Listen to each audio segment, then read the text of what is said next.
Bonjour à tous, vous allez voir dans un instant un extrait gratuit de la masterclass disponible en ligne pour apprendre à faire la pizza. Il y a une version pro et particulier, toutes les infos sont en description. Maintenant, bon visionnage.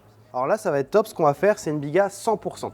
Donc ça veut dire qu'on va faire notre biga à l'aide du pétrin, on va faire une biga un peu plus hydratée pour changer, parce que vous allez voir, on va faire un résultat ultra contemporain. On va avoir des rebords qui vont être vraiment très gonflés. Et d'ailleurs, je vous expliquerai plus tard l'histoire un petit peu de la canoto. Donc voilà, le gros avantage de cette recette, c'est qu'on a beaucoup moins de calculs à faire parce qu'on ne va pas rajouter de farine une fois que la biga sera prête et fermentée. Là, on va tout simplement mettre une farine assez forte, de l'eau, de la levure, 48 heures de repos. Après 48 heures, on pétrit et c'est utilisable le jour même jusqu'au lendemain. Donc en soi, c'est une recette de pâte qui est assez pratique. Ça demande un petit peu de manutention et de stockage de la biga, mais c'est très pratique à déléguer.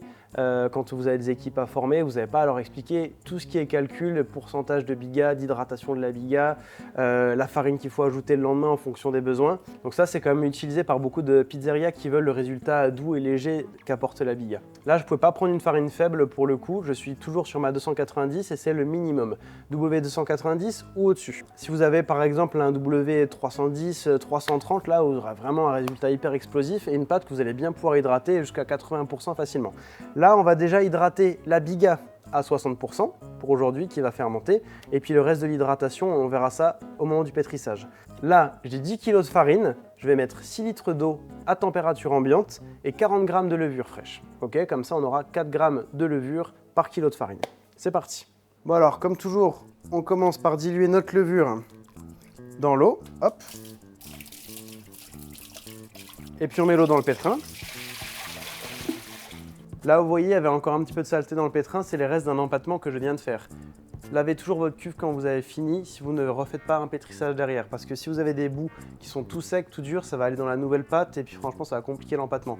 Là, ça, vous pouvez faire ce que je viens de faire que quand vous refaites un empâtement derrière et que ça va pas sécher. Alors, j'ai commencé avec 5 litres d'eau. Maintenant, je mets mes 10 kg de farine et je garde 1 litre d'eau pour plus tard. Ok, on va lancer le pétrin en première vitesse. Et là, on peut dès maintenant ajouter le reste de l'eau, le dernier litre. Hop. Moi, j'aime bien mettre ça sur les côtés, parce que souvent, c'est là où le crochet il a un petit peu du mal de prendre la pâte. Et il y a toujours des petits résidus de farine, alors comme ça, on prévient. Là, ça va aller très vite. Dès que la pâte elle va commencer à s'agglomérer, on va arrêter, parce que sinon, on va démarrer une pâte tout simplement, parce qu'on a 60% d'hydratation. Il y a beaucoup de pizzaiolo qui font des pizzas déjà avec 60% d'hydratation, voire moins. Et là, la pâte, elle commence à bien se prendre dans le crochet, c'est signe qu'il faut que j'arrête tout de suite. Ok. N'ayez pas peur de finir à la main la biga. Le pétrin est là pour vous aider, pour vous faire gagner du temps, mais il ne faut pas qu'il fasse tout le travail non plus. Là, je vérifie, j'ai encore un petit peu de farine en dessous, mais j'ai des morceaux de pâte qui vont presque commencer à être pétris là, donc il faut que j'arrête ça tout de suite. Donc, vous voyez, déjà, la texture, ça n'a rien à voir avec une biga quand on est proche des 50% d'hydratation. Pour rappel, la vraie biga, normalement, c'est 44% d'hydratation. Là, on est à 60%, voilà, c'est totalement autre chose. On va pouvoir mettre ça dans un bac avec de l'huile d'olive. Et voilà le travail. Regardons ça. Vous voyez, c'est un petit peu collant, ça n'a rien à voir avec les bigas qu'on a vus précédemment. Et fatalement, avec 60% d'hydratation, on ne pouvait pas faire mieux que ça. Vous allez être très surpris du résultat qu'on aura une fois que ça aura reposé. Pour les frigos, vous avez deux options. Vous avez soit ceux qui vont tout le temps refroidir pour maintenir à tout prix la température à laquelle vous aurez réglé le frigo, à 2 ou 3 degrés par exemple. Et puis il y a ceux, comme à la maison bien souvent, qui une fois qu'ils atteignent 5-6 degrés, pour eux c'est trop chaud, là ils enclenchent le processus de refroidissement et ça retombe à 2 degrés. Et le fait qu'en fait ça joue comme ça, la température de 2 à 6 degrés, et ça c'est très très mauvais pour la pâte, surtout quand on a des pâtes fragiles comme ça. Ce genre de pâte, il faut la bloquer au frigo. Si vous avez un frigo dans votre établissement qui n'est pas aussi constant que ça, c'est très important que vous la laissiez que 24 heures. Si vous avez un froid constant, vous pouvez bien bloquer cette pâte, 48 heures ça va le faire. Par exemple, j'ai une chambre froide qui est à 1,5 degré et elle ne bouge pas cette chambre froide. Par contre, j'ai des frigos là sous les plans de travail qui sont un peu moins puissants, ils vont aussi entre 2 et 4 degrés. C'est un petit peu risqué de faire ça, alors je vais plutôt mettre ça dans ma chambre froide par exemple. Maintenant, je vais mettre un couvercle, mettre ça au frigo et puis on se retrouve dans 48 heures pour pétrir cette pâte. Et voilà, 48 heures sont écoulées, voyons le résultat. Là, c'est le moment de respirer, on va vraiment sentir la fermentation. C'est nickel. Ce qui est important, c'est que ça n'arrache pas les poumons. Si la fermentation elle est trop forte, trop acide, c'est que vous avez peut-être mis un petit peu trop de levure ou qu'il y a eu un petit peu trop de température. Donc on essaie de faire attention à ça. Alors je démoule la biga. Hop. Et on va mettre ça sur le poste. Hop. Ouh là là. Ah, c'est vraiment joli, hein. Alors cette biga a 60% d'hydratation, contrairement aux autres bigas, on va bien pouvoir la manipuler. Celle-ci, on va essayer de faire des gros morceaux. Donc voilà, on ne veut pas trop forcer dessus.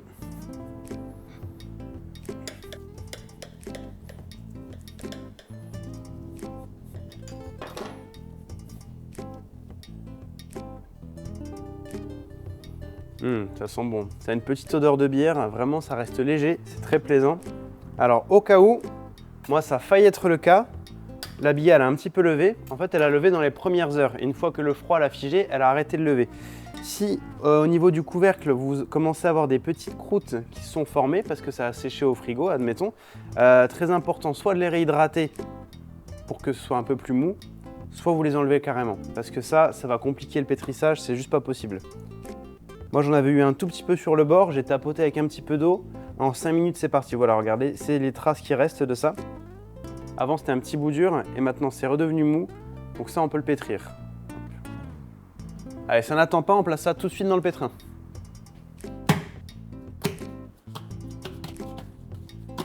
Là on est déjà à 60% d'hydratation avec cette biga. Mais maintenant la pâte, j'ai envie qu'elle aille jusqu'à 75% d'hydratation parce que je trouve que c'est là qu'on a le meilleur résultat avec ce type de pâte. Donc là il me reste les 1,5 litre restants. Pour faire 75% d'hydratation au total, je vais mettre 7,5 litres d'eau. Donc 7,5 litres moins 6 litres, il me reste 1,5 litre à mettre. De l'eau fraîche parce que ce genre de pâte, on veut surtout pas qu'elle dépasse 19 degrés. C'est que du pré-ferment là, donc on essaie de faire un petit peu attention. Donc là je vais commencer le pétrissage à 65%. Je vais ajouter 500 ml et le reste par la suite.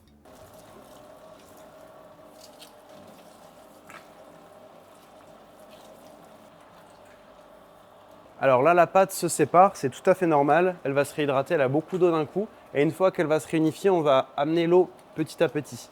La question de la levure pourrait se poser. Si vous mettez un petit peu de levure en plus pour donner un boost, parce que vous voulez vous en servir le jour même ou dans quelques heures seulement. Là, moi, j'ai envie de garder cette pâte encore jusqu'à 24 heures si je le peux.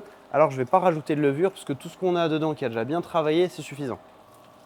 Encore une fois, ce genre de pâte, c'est un peu comme l'autolyse. Hein. Vu qu'on a beaucoup de pré-ferment et que ça a beaucoup travaillé, le pétrissage sera un peu plus rapide parce que l'incorporation de l'eau se fera plus rapidement.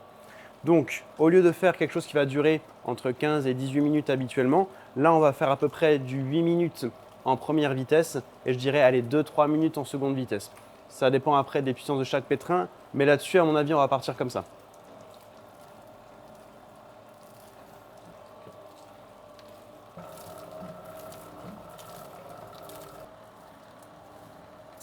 Voilà, vous avez vu maintenant, ça se réunifie, on commence à voir la fameuse tête d'ail. C'est très important cette phase, mais il ne faut pas non plus surpétrir parce que si vous donnez trop de temps de pétrissage, vous allez avoir trop de force dans la pâte. Donc, on laisse quand même un petit peu de temps à cette phase parce qu'elle est primordiale, mais il ne faut pas non plus la surfaire. Pensez quand même, de temps en temps, on arrête le pétrin, on touche la pâte, on voit comment elle est. Là, je sens qu'elle a encore besoin un petit peu parce qu'elle va se rompre trop facilement. Et puis aussi, je sens qu'elle est un petit peu froide. Donc, je prends la température pour vous montrer. Là, voilà, elle a 10 degrés, 11 degrés, c'est un peu trop froid. Pour le coup, je m'étais gardé de l'eau bien fraîche encore qui sortait du frigo. Je vais la faire un tout petit peu tempérer tranquillement. Voilà, moi, près de la bouche du four, je sais que ça va aller vite.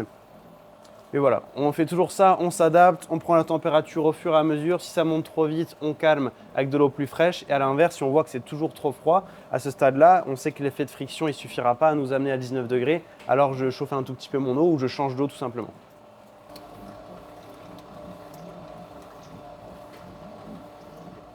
Donc vous voyez là, on a cette belle texture qui est très satisfaisante. Ça fait à peu près 2-3 minutes que ça pétrit comme ça. On va pouvoir passer à la suite du bassinage. On va amener le reste d'eau progressivement en augmentant la vitesse.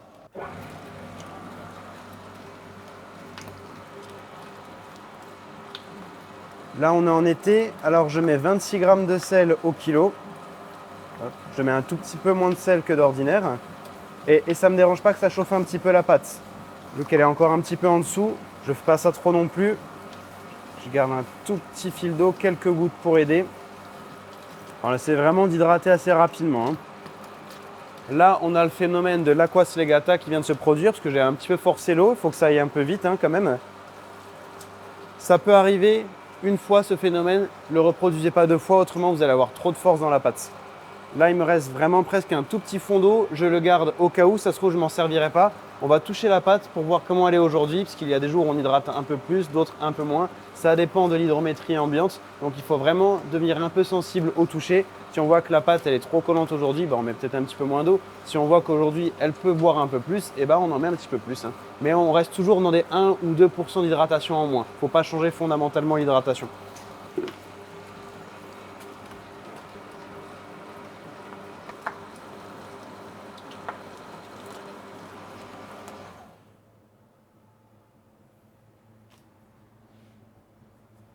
Ok, donc là, ça fait à peu près 13-14 minutes qu'on a fait le pétrissage quand même. Je pense que c'est assez. On va faire le test de la fenêtre tout de suite. Ce qui est vraiment intéressant avec les bigas à 100%, c'est qu'on a une pâte qui a déjà beaucoup fermenté. Donc on peut déjà bien se rendre compte. Voilà, le test de la fenêtre, il est quand même pas mal, hein. Là, je viens d'arrêter le pétrissage. Vous voyez, elle a quand même beaucoup d'élasticité. Elle a déjà pas mal de force. Et là, je ne me suis pas du tout huilé les mains exprès. Elle me colle très peu aux doigts, vous voyez. Pour plus de confort, je vais quand même mettre juste un tout petit peu d'huile d'olive pour travailler la pâte, hein, plus aisément. Et on va la sortir du pétrin. On tapote, on décolle de la cuve. Et on sait également qu'une pâte a été bien faite, voilà, quand votre cuve, elle est bien propre en dessous. Ça se nettoie super facilement. Allez, on va la sortir. Donc là, ce que je fais, c'est que je presse comme ceci. Voilà. Hop. Et on va sortir une première masse. On essaie de garder la pâte assez entière. Tac. Et le reste. Alors, hein, c'est vraiment une pâte qui colle vraiment pas beaucoup, hein. Vous voyez, là, je peux la manipuler assez aisément. Vraiment pas du tout d'huile. Regardez mes mains, elles sont quasi propres, hein. C'est dingue. Mais bon, on va quand même mettre un tout petit peu d'huile d'olive, encore une fois. C'est pour le confort de travail. Hop. Moi, je trouve que c'est vraiment utile. D'autant plus que l'huile d'olive, là, sur la pâte, elle vous fait une petite couche de protection qui va éviter qu'elle croûte, hein. Je le rappelle. Voilà, on tapote gentiment. Là, une fois que la pâte elle a été pétrie, on essaye de ne pas mettre de poids dessus, hein. Vraiment, on ne force pas, on la retouche pas plein de fois, ça c'est vraiment important. J'ai vu beaucoup de gens qui faisaient ça quand leur pâte elle était prête, de la surmanipuler. Tout le temps la retoucher, la reformer. Dans la pâte, il y a des moments où on la touche, des moments où on la laisse se reposer. Là, elle vient de subir quelque chose d'assez important, hein, elle vient d'être pétrie. Alors, on va la laisser un petit instant relâcher gentiment, prendre un petit peu la température. On va d'ailleurs checker ça. Là, elle est, regardez, à 19 degrés. C'est exactement ça qu'on voulait. Vu qu'il y a beaucoup de préferments, ça peut aller très vite. Alors, on ne va pas faire un pointage de 15-20 minutes. Là, on va juste attendre 10 minutes avant de procéder au boulage. Si on en a besoin dans longtemps, on pourra la placer directement au frais. Bon, alors là, je suis parti sur une hydratation à 75% avec la farine W290. J'aurais pu aller plus loin, j'aurais pu aller jusqu'à 80, 83, 84. Au-dessus de 85, ça allait être compliqué. En tout cas, sachez que plus on met de préferments, plus c'est possible d'augmenter l'hydratation. Il faut quand même rester dans le raisonnable. Je trouve que pour faire des pizzas, quand on va au-dessus de 80%, après on se complique la vie. Donc là, on se retrouve dans 10 minutes pour portionner cette pâte. Et voilà, vous avez vu, ça s'est déjà bien étalé, hein. Juste pour frimer, on va tester un petit peu, voilà, l'élasticité de la pâte. Maintenant que c'est un petit peu reposé, waouh, regardez ça là. C'est beau, hein. Ah là là. Alors juste, vu que j'ai un petit peu joué avec, cette partie-là, on va pas la bouler tout de suite.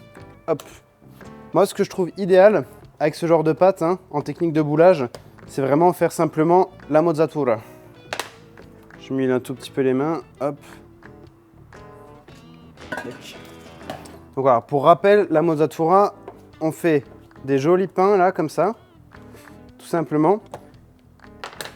Et puis on prend la pâte comme ça, et puis on va en ramener en dessous, voilà, jusqu'à faire une belle boule du poids recherché. Hop. Et on pince, et ça peut directement aller dans le bac à pâtons. Parce que par le simple fait d'avoir fait ceci, en fait, on va donner de la force à la pâte. Voilà, là, elle a de la force, je sens qu'elle devient plus solide dans ma main. Et vous voyez, une fois qu'on a le petit coup de main, on rassemble la pâte à l'intérieur. Hop, ça va vite.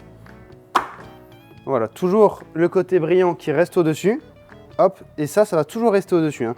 Ce que je fais, c'est que je ramène juste de la pâte en dessous, comme vous pouvez le voir là. Ensuite, j'ai le poids vraiment bien dans la main là, parce que je suis habitué à cette pâte. Je pince en dessous, hop, et vous voyez, ça se détache tout seul. Et une fois que c'est prêt, ça va dans le bac et on n'aura pas besoin d'y retoucher. Donc cette technique-là, en fait, elle est de 1 assez rapide parce qu'on n'a pas à tout portionner, ensuite façonner et mettre dans le bac. On fait tout d'un seul coup. Et je trouve qu'avec cette pâte, c'est vraiment la pâte idéale pour pratiquer la Monzatura parce que quand on a une pâte un petit peu trop sèche, c'est un peu plus difficile. Celle-ci, la Biga 100%, c'est une pâte qui est vraiment très très souple. Alors voilà, c'est juste pour moi la bonne technique avec cette pâte. Alors on met tout ça dans le bac. Voilà. Moi j'aime bien commencer par le centre, comme ça je sais que je mets exactement le même espace entre tous les pâtons. Hop. Ok, là vous voyez le comportement qu'elle a. Une fois qu'elle est boulée, on voit encore les espaces du bac. Normalement, quand elle aura bien reposé, on ne les verra plus. C'est pas grave, on verra comment on peut démouler tout ça. Et surtout comment cuire cette pizza. Parce que voilà, la Biga 100%, ça ne se cuit pas de la même manière que les autres. Il faudra plus de séchage. Maintenant, combien de temps est-ce qu'on peut garder ça dans le bac, au frigo? Vous allez voir. Si je veux m'en servir le plus rapidement possible, je laisse ça à température ambiante. Je pense qu'en 1 heure, c'est déjà possible de faire une pizza avec. Je ne conseille pas parce que c'est un petit peu bizarre à travailler, ça a tendance à accrocher un petit peu au poste. Moi, ce que je préconise toujours, c'est de la mettre quand même un petit peu au frigo et puis s'en servir peut-être dans 2-3 heures. Repasser à température ambiante une petite demi-heure avant la cuisson, c'est un minimum. Après, je trouve que le meilleur résultat gustatif, c'est quand on place ça tout de suite au frigo et on s'en sert dans 24 heures. Je vous dis dans un instant combien de temps on a laissé ça et vous verrez le développement qu'elle aura. C'est parti. Ok, voyons voir la Biga 100% après 24 heures. Hop. Alors là, on est vraiment à la limite, hein. Vous voyez comment ça a gonflé? J'ai rajouté juste un tout petit peu d'eau parce que la pâte était en train de prendre trop vite, alors je voulais vraiment la figer. Et regardez ce qui s'est passé. J'ai mes pâtons qui ont croûté. Je vous ai volontairement laissé ça pour vous donner la petite astuce. Alors, votre pâte n'est pas fichue si elle a croûté, il faut simplement la réhydrater parce que étaler une pâte qui a croûté, c'est très compliqué. Alors j'ai un petit spray juste là, hop. Vous pouvez mettre un linge humide dessus à contact, hop. Vous refermez avec un couvercle ou avec un film, peu importe. Vous laissez ça pendant 5 à 10 minutes à température ambiante et il n'y aura plus de croûte. Passons maintenant au résultat de cette pâte. Voilà, elle a un tout petit peu trop gonflé à mon goût. On aurait dû la faire ce matin. Là, on a tourné en fin d'après-midi. Ce matin, elle était un petit peu mieux. Hop. Si vous voulez voir le résultat de cette pâte à ce moment le plus explosif, c'est-à-dire le jour même, je vous invite à regarder la vidéo où on compare les températures de cuisson. Pour tester cette pâte, quoi de mieux qu'une margarita?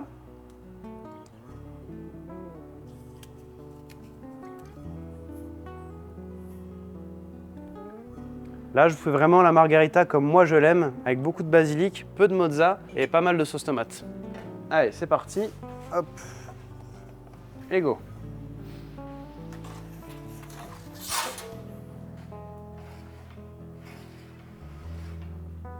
Alors certes, avec la Biga 100%, on avait une très très belle pâte. C'est un plaisir à travailler, sauf à ce moment-là. Il faut vraiment longtemps sécher la pâte. Alors, vous voyez, avec cette grosse corniche là comme ça. Voilà, si on ne veut pas que la corniche elle crame, c'est vraiment important de la saisir au fond et de la manipuler en sortie de four.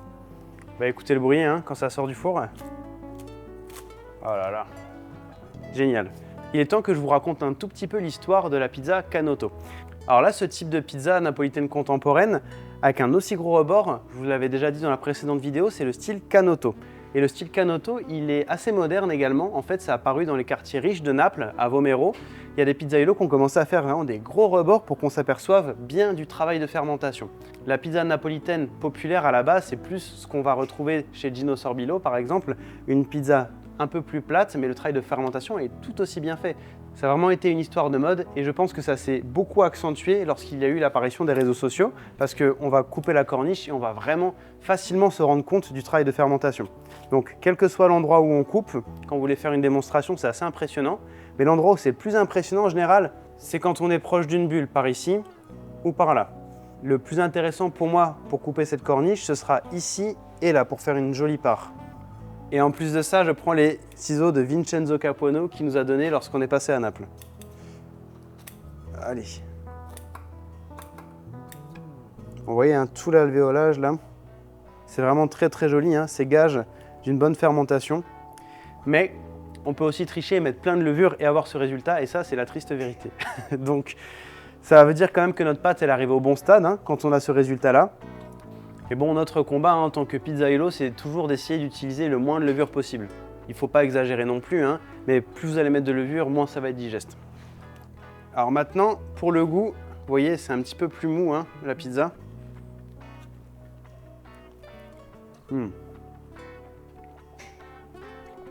On est sur une pâte hyper fondante. Là, franchement, c'est un nuage la pâte. Alors regardez-moi ce travail de fermentation. C'est vraiment magnifique, hein. Ah, vous voyez, ça, vraiment, tout ça, ça se déchire tout seul. C'est du beurre, cette pizza. C'est super bon, hein. Après, moi, je trouve l'inconvénient, le revers de la médaille, c'est que tous les clients, ils vont pas forcément apprécier d'avoir autant de rebord sur la pizza. Ça, c'est vraiment un parti pris. C'est à vous de juger. Si vous pensez que vous avez envie de faire ce style, libre à vous. C'est super intéressant.